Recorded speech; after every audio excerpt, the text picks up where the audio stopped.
Nagpasalamat si PNP Chief Police General Jose Melencio Nartates Jr. sa patuloy na tiwala ng publiko matapos siyang manguna sa ika-4 na kategorya ng mga pinuno ng pangunahing ahensya ng pamahalaan sa pinakahuling Boses ng Bayan Nationwide Survey ng RPMD Foundation Incorporated.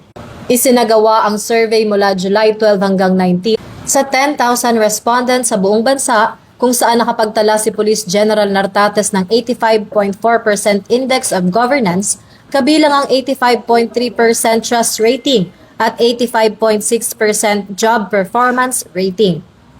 Ayon kay Police General Nartates, ang naturang pagkilala ay hindi lamang para sa kanya, kundi para sa buong Philippine National Police na araw-araw na nagsisikap na magbigay ng tapat, mabilis at may malasakit na serbisyo sa mamamayan.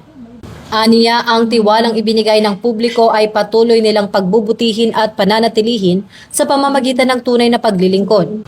Papalapit na rin ang unang anibersaryo ni Police General Nartates bilang Chief PNP sa August 26, kung saan patuloy na isinisulong ng organisasyon ang pinaigting na kampanya laban sa kriminalidad, pagpapatatag ng internal discipline at accountability, at pagpapalawak ng pakikipag-ugnayan sa mga komunidad para sa mas ligtas na pamayanan.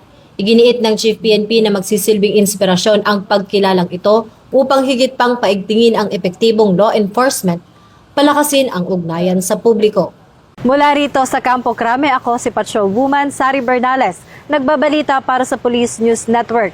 At ito ang bagong PNP para sa bagong Pilipinas, serbisyong mabilis, tapat at nararamdaman.